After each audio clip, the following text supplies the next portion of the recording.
হইলে পাবে বিচারের সেজেছ যে পরিবেশে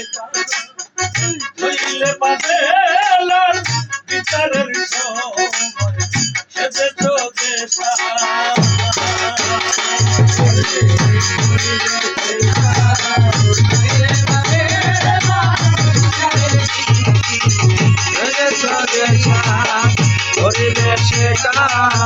নইলে পাবে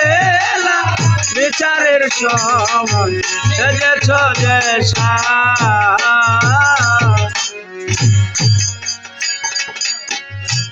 বিশ্ব সংসারে সেই বিশ্বরাত সাজায় বহুরূপী বিশ্ব সংসারে এই বিশ্বরা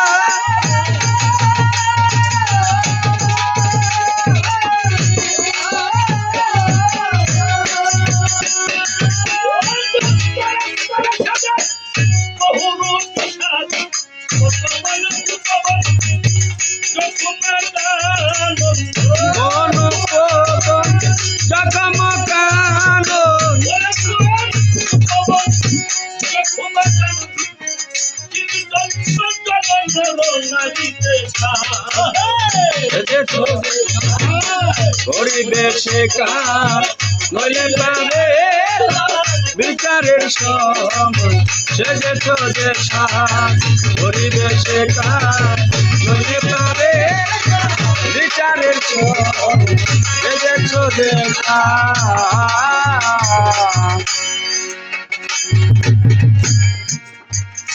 কথা যেমন সাজ সাজিয়ে কাজে কাজ দেখায় কাজে ক্ষতি হলে সাজি নাহি কথা যেমন সাজ সাজে কাজে কাজে দেখায় কাজে ক্ষতি হলে সাজি নাহি কথা যেমন সাজ সাজে সেজে মানুষের সে যে মানুষের সাথ করিলে পশুর কাজ বাবা ভাই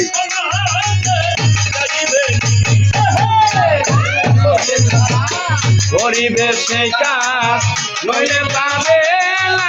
বিচারের সময় সেজেছ যে পরিবেশে কাজ নইলে পাবে বিচারের সময় সেজেছ যে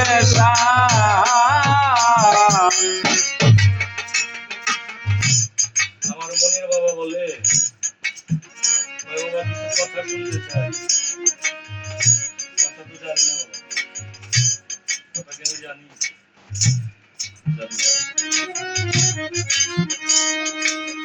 নিজেকে নিজে যখন প্রশ্ন করি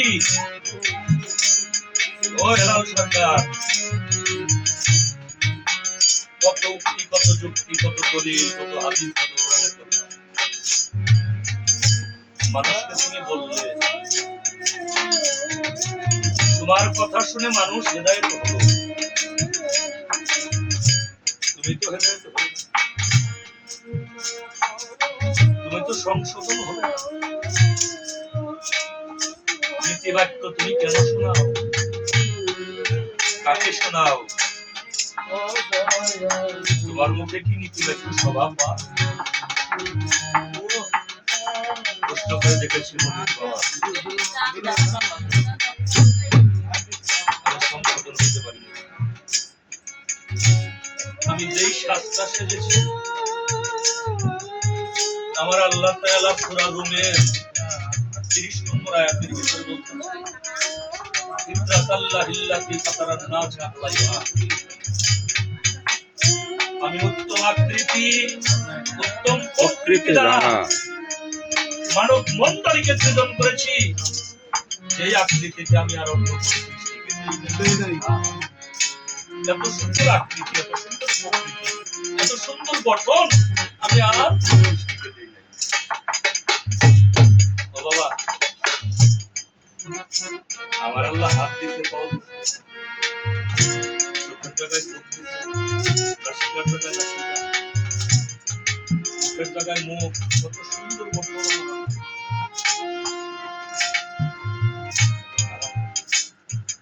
তারপরও আমি মনে একটা কাজ করে থাকি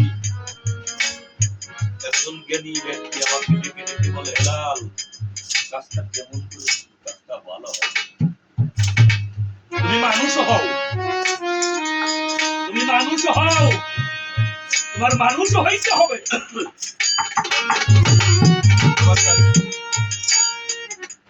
তাহলে তুমি মানুষ না কবি জালালউদ্দিন খান রহমতুল্লাহ বলেছেন হাত পাও নিয়ে জন্ম নিলে মানুষ বলে কই না তারে মানুষ হইতে কয়জন পারে তাহলে আমি আকৃতিতে মানুষ আমি প্রকৃতিগত মানুষ হইতে পারি না মানুষ হইতে গেলে আমার কি করতে হবে একদম সম্মুখ গুরু আশ্রয়ে আশ্রিত হতে হবে যিনি মানুষ হয়েছেন যার সাথে আল্লাহর সাথে দেখা সাক্ষাৎ যোগাযোগ যোগসূত্র সেতু বন্ধ আমার রাসূলের সাথে যার সেতু বন্ধন হয়েছে প্রেমের একটা রাস্তা যার সাথে আল্লাহর সঙ্গে মিলে এমন একটা মানুষের সাধনা করলে তার সেবা শুশ্রূষা করলে সেই সম্মুখ গুরু যদি কৃপা করে তাহলে আর মানুষ আমার মানুষ হওয়া হয় না একটা পশুরে কিন্তু কেউ কোনোদিন বলে না তুমি পশু হবে বলে তাহলে পশু ডিউটিতে দেবো ভুল নাই আমি মানুষ আমার তাই আমার সাধনা করে সেই মানবীয় সত্তাকে অর্জন করতে হবে যাতে মানুষ হতে পারি তাই দেওয়াল চন্দ্র রশিদ বলেছেন সেটা করে কাজ পরিবেশ কাজ হইতে পারে না পরিবেশে কাজ নইলে পাবে বিচারের সমান সেজে সজে পরিবেশে কাজ নইলে পাবে বিচারের সমান সেজে সজে রাশি সাজিয়া পাহাড়ে না দিলে সাজারি গৌরা পলকি রাখিলে রাশি সাজিয়া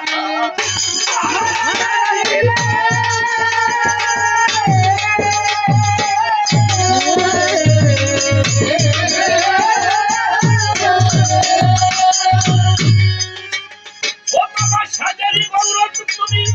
পলকি রাখিলে মনিব সংসারে থাকিবি বিচারে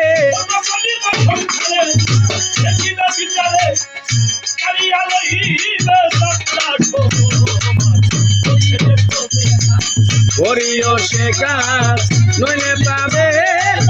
বিচারের সময় সেজে সজে কাজ করিলে সেই কাজ নইলে পাবে বিচারের সময় সেজে সজে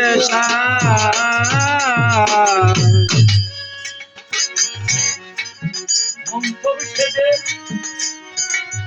বসে আদালতে বিচার না করা যদি আইনের মতে বসে আদালতে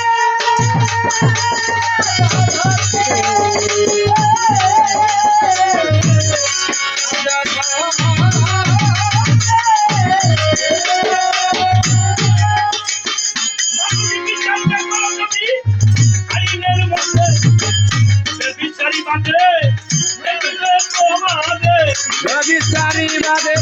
করিবি প্রবাদে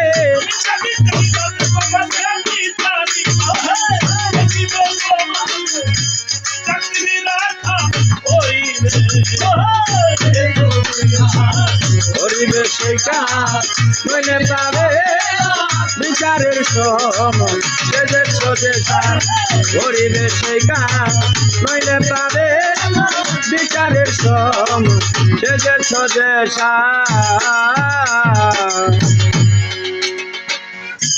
চাপড়া সেজে পাহাড় না দিলে, হ্যাঁ চাপরাশ সেজে পাহারা না দিলে সাজেরই গৌরব তুমি বলো কি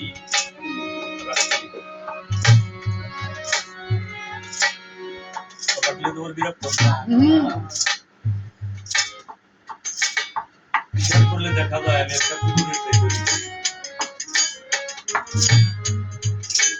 কুকুরকে এমনি বৃষ্টি বলতে পারি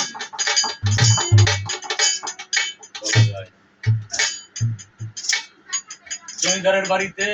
এক চাপরাশ, চাপরাশ কাকে বলা হয়? যিনি গেটে ডিউটি করে, দারোয়ান দারোয়ান, দরজায় যিনি ডিউটি করে। রাত্রি শেষে জমিদার যাবে ভ্রমণে,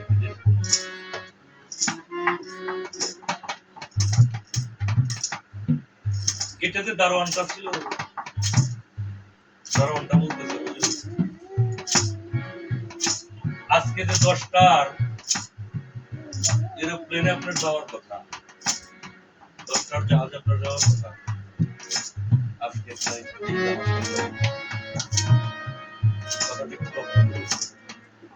এই জাহাজটা আপনি আজকে যাইেন না। বলে কেন? বলে যাবেন নাই কারণে আমি স্বপ্নে দেখছি এই জাহাজটা আপনি ইতালি যাবেন, জাহাজটা মাছ করতে যায় অ্যাক্সিডেন্ট হয়ে জাহাজও ধ্বংস হয়ে গেছে, জাহাজে তারা সবাই মারা গেছে। এই জাহাজটাই ভিতরে আপনি যায় বন্ধুকে আমি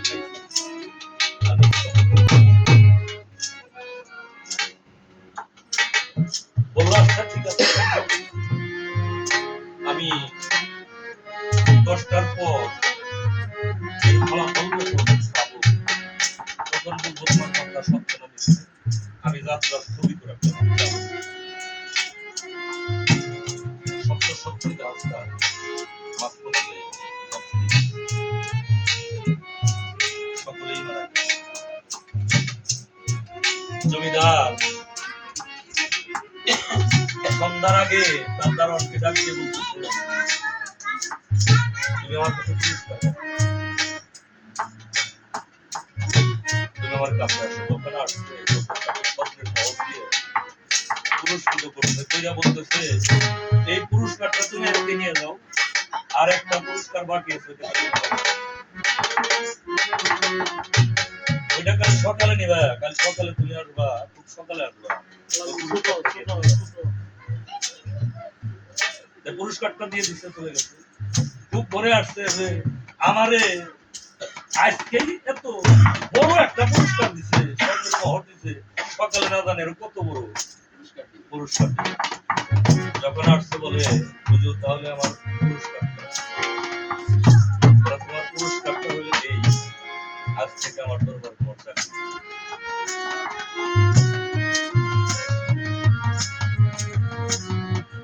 ওই চোখের পানি ছেড়ে দিয়ে বলতে তোমার অপরাধ, বড় অপরাধ তুমি বুঝতে পারো, তুমি আমার নাইট গার্ড, তুমি আমার বাড়ির দারোয়ান, মেন দরজায় পাহারা দাও। তুমি ডিউটি ছেড়ে দিয়ে যদি ঘুমাও তাহলে অবশ্যই তুমি পাহারায় ত্রুটি করেছো, পাহারায় ফাঁকি দিয়েছো, ভুল করেছো। তুমি হলো নাইট গার্ড, তোমার সারা রাত ডিউটি করার কথা, তুমি ডিউটি না করে তুমি ঘুমাইছো, না ঘুমাইলে স্বপ্ন দেখলে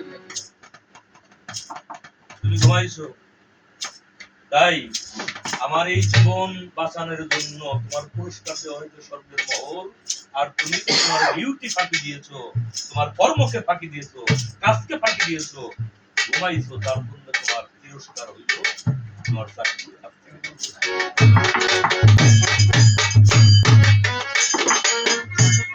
তাহলে আমি যেই সাজটা শেষ এই সাজের অনুযায়ী আমার কর্মটা করতে হবে, আমার পশু কর্ম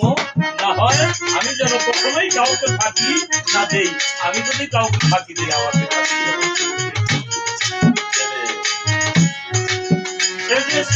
সাজ করিবে সে কাজ নইলে পাবে বিচারের সময় এদের সাজে কাজ করিবে সে কাজ নইলে পাবে বিচারের সময় এদের সাজে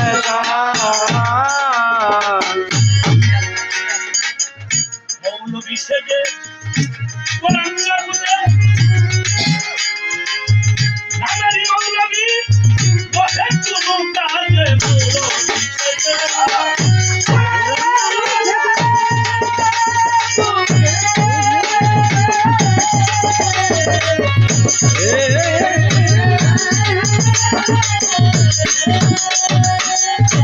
নামেরই মৌলবী বসে কোনো কাজে আজিয়া আলেম হইলে সাজিয়া জালে হইলা জালে আজিয়া আলেম হইলে যাবে লালনের পথ করিবে পরিবেশে কাজ করিয়ে পাবে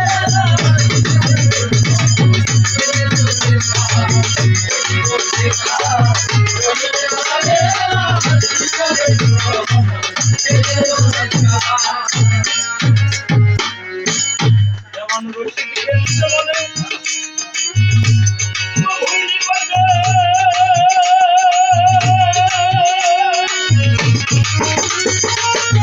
এই সাজের যে কাজ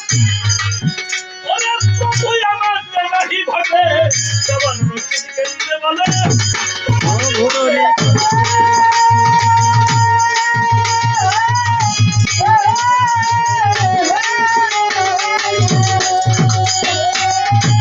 এই সাজের যে কাজ আমার নাহি ঘটে আমি নিরু আমি নিরুপায় দয়া দেখো রাঙা পায়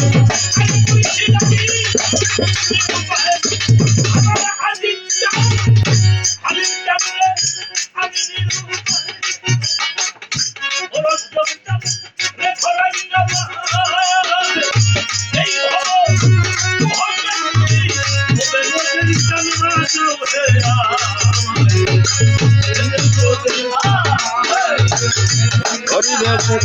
নইলে পাবে বিচারের সময় এ যে সদেশা পরিবেশে কাজ নইলে পাবে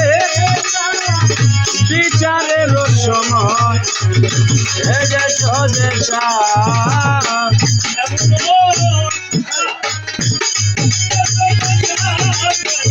এমন সাজে